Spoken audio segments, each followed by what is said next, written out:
అండి అందరూ బాగున్నారా? Welcome back to my channel Arushri unique.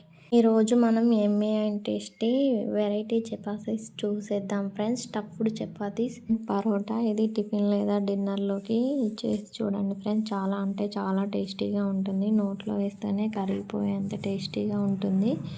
1కి 4 తినేస్తారు ఫ్రెండ్స్. ఇలా చేసి చూడండి. ఇప్పుడు ప్రాసెస్లోకి వెళ్ళిపోదాం ఫ్రెండ్స్. ముందుగా మనమైతే దీనికోసం 1 కప్పు వరకు గోధుమ పిండి తీసుకోవాలి. ఇందులోకి మనం 1 టేబుల్ స్పూన్ వరకు ఓమా వేసుకోవాలి. నెక్స్ట్ కొంచెం సాల్ట్ వేసుకోవాలి.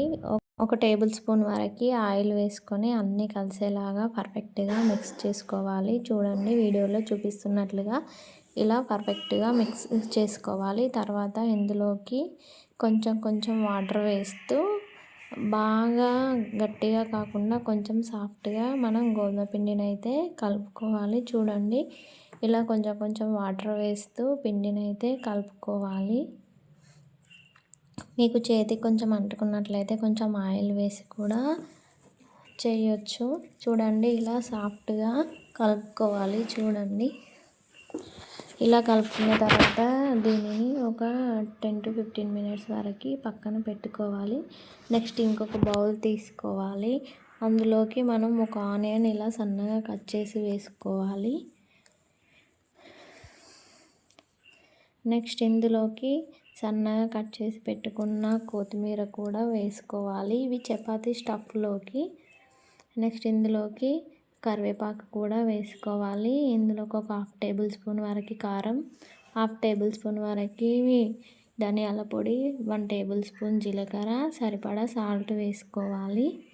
ఇందులోకి 1 టేబుల్ స్పూన్ వరకు గోధుమ రవ్వ వేసుకోవాలి. గోధుమ రవ్వ వల్ల ఆనియన్లో ఉండే తడికి మొత్తం పేస్ట్లా కాకుండా ఉంటుంది. గోధుమ రవ్వ వల్ల ఈ స్టఫింగ్ మొత్తం పొడి పొడిగా ఉంటుంది.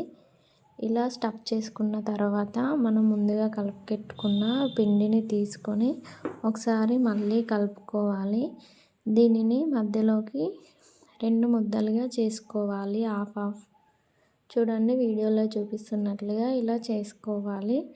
నెక్స్ట్ మళ్ళీ ఒకసారి పిండిని మంచిగా కలుపుకోవాలి.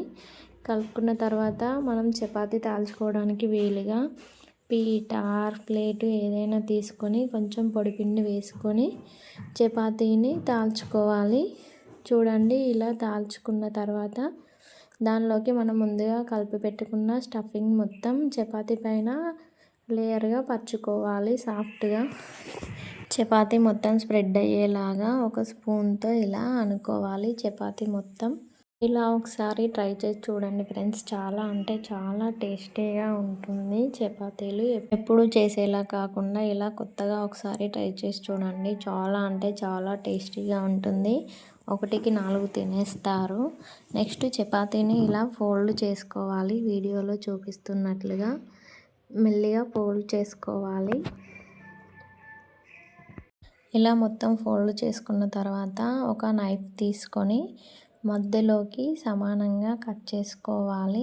చూడండి వీడియోలో చూపిస్తున్నట్లుగా ఇలా కట్ చేసుకోవాలి. ఏ పార్ట్కి ఆ పార్ట్ 2 భాగాలుగా కట్ చేసుకోవాలి. ఇలా కట్ చేసుకున్న తర్వాత వీడియోలో చూపిస్తున్నట్లుగా ఇలా రోల్ చేసుకోవాలి. చూడండి ఈ విధంగా ఫోల్డ్ చేసుకొని పక్కన పెట్టుకోవాలి. నెక్స్ట్ ఇంకొక చపాతీ ఉంది కదా, దాన్ని కూడా ఇలాగే ఫోల్డ్ చేసుకొని పక్కన పెట్టుకోవాలి. ఇలా రెండింటిని ఫోల్డ్ చేసి పక్కన పెట్టుకున్న తర్వాత మనం చపాతీలాగా చేసుకోవాలి. ఒకదాన్ని తీసుకొని చూడండి ఇలా మంచిగా ఫోల్డ్ చేసి పక్కన పెట్టుకోవాలి. నెక్స్ట్ మళ్ళీ ప్లేట్ పైన కొంచెం పిండి వేసుకొని ఇప్పుడు మనం రోల్ చేసి పెట్టుకున్న దాన్ని తీసుకొని పిండిలో పెట్టుకొని కర్రతో లాటించుకోవాలి. ముందుకు వెనకాలకి కొంచెం పిండి వేసుకుంటూ చూడండి ఇలా చేసుకున్న తర్వాత గ్యాస్ పైన చేసుకొని గ్యాస్ పైన ఒక కడాయి పెట్టుకొని అందులో 1 టేబుల్ స్పూన్ వరకు ఆయిల్ వేసుకొని స్ప్రెడ్ చేసుకోవాలి. ఆయిల్ కొంచెం వేడయ్యాక అందులోకి మనం ముందుగా చేసి పెట్టుకున్న చపాతీని వేసుకోవాలి. ఇంకోవైపు కూడా కొంచెం ఆయిల్ వేసుకొని కాల్చుకోవాలి. అప్పుడే టేస్ట్ చాలా అంటే చాలా బాగుంటుంది. మీకు ఆయిల్ ఇష్టం లేకపోతే ఆయిల్ స్కిప్ చేయొచ్చు. ఇలా ఒకవైపు కాలాక ఇంకో వైపుకి టర్న్ చేసుకోవాలి. అంతే అండి, easy and tasty stuffed chapatis అయితే రెడీ అయిపోయాయి. చాలా అంటే చాలా యమ్మీ అండ్ టేస్టీగా ఉంటాయి. మీరు ట్రై చేయకపోతే ఒకసారి ట్రై చేసి ఎలా వచ్చిందో మాకు కామెంట్ చేయండి ఫ్రెండ్స్. మా వీడియోస్ మీరు చూస్తున్నట్లయితే లైక్ చేయండి, షేర్ చేయండి, కామెంట్ చేయండి. సబ్స్క్రైబ్ చేసుకోవడం మాత్రం మర్చిపోవద్దు. Please keep supporting friends. ఇలా రెండు వైపులా పర్ఫెక్ట్గా కాలేలాగా కాల్చుకోవాలి. పక్కన పెట్టుకొని ఇంకొక దాన్ని కూడా ఇలాగే చేసుకోవాలి ఫ్రెండ్స్. చూడండి, ఇలా చేసిన తర్వాత దీన్ని కూడా రెండు వైపులా కాలేలాగా కాల్చుకోవాలి. పెనంలో కొంచెం ఆయిల్ వేసుకొని. అంతే అండి, చపాతీస్ అయితే రెడీ అయిపోయాయి. Please keep supporting friends. Thanks for watching. Video ఎలా అనిపించిందో కామెంట్ చేయండి friends. Please keep supporting friends. Bye friends, మళ్ళీ ఇంకొక మంచి వీడియోలో కలుద్దాం. చూడండి, ఇక్కడ చపాతీ కూడా చుంచి చూపిస్తున్నాను. మనకి చపాతీ కాల్చేటప్పుడు అయితే ఆ స్మెల్లే సూపర్గా వస్తుంది. ఓకే ఫ్రెండ్స్, బాయ్ మరి.